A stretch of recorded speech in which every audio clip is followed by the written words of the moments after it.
Kaya mula sa ibang dako, na kung saan nasa ilalim ng Demon God si Leon, at kasalukuyan siyang naglalakbay mula walang katapusang diserto. At sa patuloy niyang paglalakad, ay bigla siyang napaluhod dahil sa init at pagod na naramdaman niya, at mula dito ay kanyang sinabi na ngayon na lang niya ulit naramdaman ang gantong kalagayan. Kaya dahil sa pagod di kinaya ni Leon at panandalian muna siyang nagpahinga at umupo mula sa isang malaking bato. At dito si Leon ay isang pagod na nilalang na kung saan kung sakaling babae kanyang mangaso ay mayroon siyang makakain, ngunit sa lugar na ito ay walang ganto para tugunan ang pangangailangan niya. Kaya makalipas lang ng ilang minuto, ay pinagpatuloy na ulit ni Leon ang kanyang paglalakad dahil din sa hindi ito katangian ng isang knight na kagaya niya. Kaya sa kanyang paglalakad ay biglang lumabas ang isang demon god na kanyang kawangis, na kung saan sinabi niya sa kanya, na ang paglalakad ba ng walang kain at inom ay matatawag na isang katangian ng knight. Ngunit tila hindi ito pinansin ni Leon, bagkus ang kanyang espada na pansamantala niyang ginagawang tungkod, ay kanyang ginamit para hatiin ito sa dalawa. At matapos na gawin ni Leon iyon, ay agad niya itong nginitian na kung saan kanya pang binanggit na ito ang katangian ng isang kabalyero. Pero tila balewala lang ito sa demon, bagkus kanya pang sinabi na walang kwenta ang kanyang ginagawa dahil sa hindi niya siya masasaktan mula sa lugar na ito, at dahil sa lagpas ito sa kanyang buhay at hindi niya ito nakikita. Ngunit agad ding tinutok ni Leon ang kanyang sandata mula sa mukha ito, at dito binanggit na kung ganon ay paulit-ulit niya itong aatakihin hanggang sa mahiwa o mahati ito.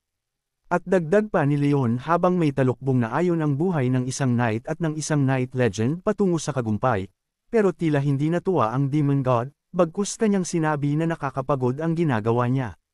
Kaya matapos niyang banggit ang katangan iyon, ay agad siyang naglabas ng isang bote ng tubig at ng isang tinapay na pwede niyang kainin at kanyang binanggit na kung ganun kunin niya ito. At habang nakalutang kanya pang sinabi, na alam niya na ang kanyang lalamunan ay nasusunog mula sa pagkatuyot at sabay tanong na kung gutom na siya, at kanya pang sinabi na ang kanyang Diyos ay hindi na pagbibigyan ng gantong bagay pero siya kaya niya. Pero may pahabol siyang kondisyon kay Leon habang nakaturo ang daliri sa ibaba, na bago niya makuha ang bagay na ito, at ito ay ang lumuhad siya sa kanyang kaharapan. At kanya pang sinabi na hindi ito isang utos para itanggi niya ang pananampalataya niya, kundi isa lamang itong normal na pagluhod, pero si Leon ay walang kibong nakatingin lang sa kanya. At habang papalakad na siya Leon, ay kanyang sinabi dito na masyado siyang maraming utos at nakapadaldal niya, na siya namang kinagulat niya mula sa naging response ni Leon sa kanya.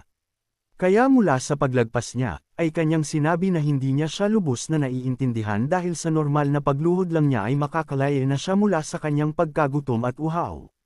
Na siya namang sinagaw ni Leon na kung sa tingin ba niya, na sa tubig at tinapay lang nabubuhay ang mga tao.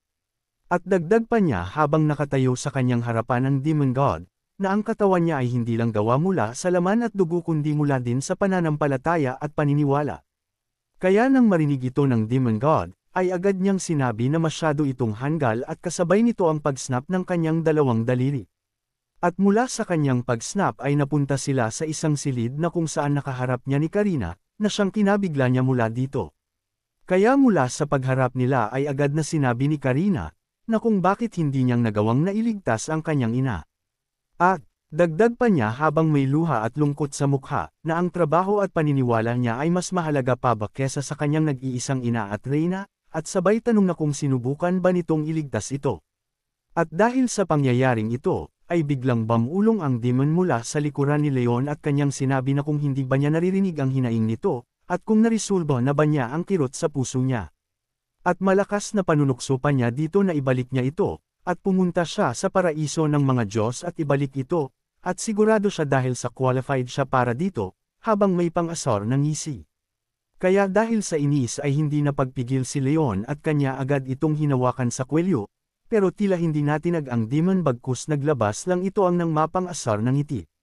At dahil inis ay sinabi ni Leon, na kung ang sinasabi ba nito ay lumaban siya mula sa natural na utos para lang maibalik ang minsan ng namatay, at dagdag pa niyang sambit na siya si Leon ang kabalyero ng Diyos at ang guardian ng mga utos. Kaya dahil sa binanggit ni Leon ay kanyang sinabi na nakakainis naman ito, at kasabay nito ang paghahanda na muling isnap ang kanyang daliri. At sa muling pag-snap nito, ay napunta naman sila sa isang lugar na kung saan pinakita sa kanyang ang malabundok na mga ginto at mga babae, at isang trono na maaari niyang makuha kung sakaling luluhod siya. Pero tila hindi ito umubra kay Leon bagkus kanya pa itong tinanggihan, na siyang kinagalit ng demon at kanyang sinabi habang nangingit ang sagalit na kung bakit hindi ito mahulog sa kakurapan. Kaya dahil sa sobrang inis niya kay Leon, at habang nakaupo ito ay kanyang malakas na sinabi na, dito sa lugar na ito ay isa lamang siyang ordinary na tao at hindi bilang si Lionheart King. At dagdag pa niya na sa lugar na ito ay kaya niyang ibigay ang lahat ng gustuhin niya, dahil sa siya ang makapangyarihan dito pero winalang kibulang siya ni Leon. Pero mula sa pagiging tahimik ni Leon ay bigla siyang nagsalita, at kanyang sinabi na kung anong makapangyarihan ang pinagsasabi niya at dagdag pa niya habang nakatingin ito, na ang lahat ng sinasabi niya ay walang kabuluhan at puno lamang ng kasinungalingan. At sa oras na ito, ay biglang buong tapang na sinabi ni Leon habang napupuno ng kumpiyan, na kung bakit hindi siya nahuhulog mula sa korupsyon dahil sa siya si Leonheart. At nang marinig niya ito ay bigla siyang natulala at napatanong, at sinigaw niya dito na kung ano ang pinagsasabi niyang at anong ang kahulugan ng mga walang laman niyang mga ideya at di maabot na karunungan. At dahil sa sobrang inis niya kay Leon, ay kanyang muling gagamitin ang kanyang daliri pero bago pa man niyang gawin ay kanyang sinabi na mahuhulog ito mula sa kasalanan at kasiyahan kaya ng mga normal na nilalang. Kaya matapos na gawin ito ng demon, ay biglang silang napunta sa isang silid at mula dito taintam na sinuri ng mata ni Leon ang paligid na kanilang napuntahan. At matapos nilang makapunta dito, ay biglang naglabas ng isang nakakatakot na ngiti ang demon at dito sinabi niya na ang oras na ito ay kakaiba. At dagdag pa niya na intindihin niya ang kahulungan nito at kung bakit niya tinawag bilang isang ruler, at mula doon ay napansin ni Leon ang isang higaan na napupuno ng mga kababaihan.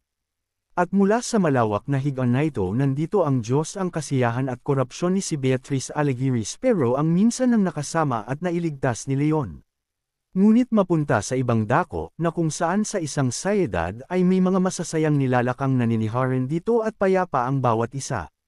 At mula sa isang palasyo dito, na kung saan kasalukuyang ginigising ng yaya ang kanyang alaga na kung saan kailangan na niyang bumangon at kumain, at ang kanyang ginigising ay si Beatrice. At mula sa mapayapang tulog nito, ay nagising siya sa maingay na boses ng kanyang yaya at dito ay kanya nang kinusat ang mata niya nang sa ganon ay magising ang diwa niya.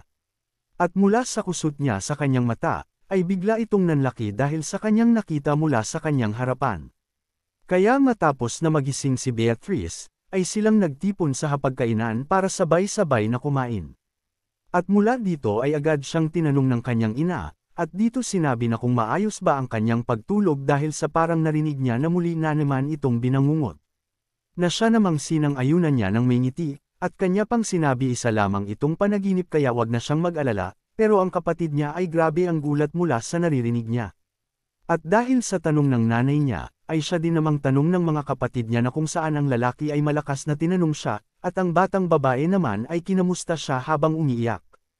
Pero ang tatay niya ay tinanong din siya, na kung hindi na ba siya kakatok sa kanilang kwarto sa tuwing matatakot siya sa kanyang panaginip, na siya naman kinahingi niya ng tawag.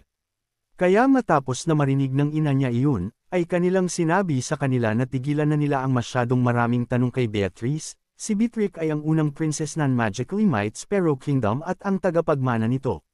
Kahit na ang kanilang kaharian ay nagkakaroon ng pagtatalo patungkol sa kapangyarihan at teritoryo, pero ang royal family nila ay palaging may kapayapaan, kaya mula doon ay masayang silang kumakain. At dahil sa ang pagmamahal nila sa bawat isa ay parati na nariyan at palagi niyang kasama, at ang buhay niya ay stable simula nang siya isilang at may kapayapaan. At si Beatrice ay may maliwanag na hinaharap o baka ito ay isang kasabihan lamang. Dahil matapos lang ng ilang araw, ay may lubos na kinagulat si Beatrice kaya kanyang malakas na tinatong na kung ang kanilang kamahalan ay nagawa ang bagay na iyon. Kaya mula sa trono ng reyna ay kanyang tinanong ang isang sa mga alagad niya, na kung muli na naman bang nasummon ito, na siyang sinag-ayunan ng alagad niya at dagdag na sinabi na dahil sa sinabi nito na may dala itong droga. Kaya ganon na lang ang lubos na lungkot ng ina at ni Beatrice patapos niyang marinig ang balitang iyon, na kung saan ang kanilang kamahalan ay muli na naman na impluwensyahan ng babae at droga. At kaya ganon na lang ang lubos na lungkot na naramdaman ni Beatrice para sa kanyang ama at bilang isang hari ito ng kanilang palasyo. Kaya dahil sa alam ng ina ni Beatrice ang mararamdaman nito, kaya kanyang sinabi na ayos lang ito, ang kailangan na lang nilang siguraduhin ay mapatahimik ang mga kumakalat na balita. Makalipas ng ilang araw, mula sa loob ng silid ng paglilitis ay kanyang tinanong ang isa sa mga alagad niya na kung ang mga tao ba dito ay gumagawa ng revolusyon. Ngunit habang may takot sa kanyang mukha, ay kanyang sinabi na hindi sila gumagawa ng revolusyon bagkus sinunog ng hari ang sarili niyang kapitan at pinagpapatay ang mga tao dito. Dahil sa ang capital ng Romagna Kingdom at malapit lang mula sa Sparrow Kingdom at maaari itong madamay sa mangyayaring gulo. Pero dagdag pa habang ramdam ang takot sa kanyang mga mata, na ang lugar na iyon ay hindi matatawag na mundo ang mga kalalakihan dahil parang isa na itong impyerno. At habang binabalot siya ng takot mula sa kanyang nasaksihan dito, ay kanya pang sinabi na ang mga nanay dito ay sinunog ang kanilang mga anak, at ang mga anak naman ay pinatay ang kanilang mga lola at ina, at ang may gawa nito ang nakamaskarang nilalang at hindi ito tagalupa. At habang nanginginig sa takot ay kanyang binanggit na baka ito ay mga demonyo. Kaya nang marinig ito nila ang balitang ito, ay ganun na lang ang lubos na. Takot ang naramdaman nila, kaya dito naisip ni Beatrice na ang mga demonyo ay ang mga bagay na hindi marinig sa mundo, at ito ay mga itim na mahika na siyang bumubuo para maging isang demonyo at nabubuo ang impluensya nito bilang isang contractor.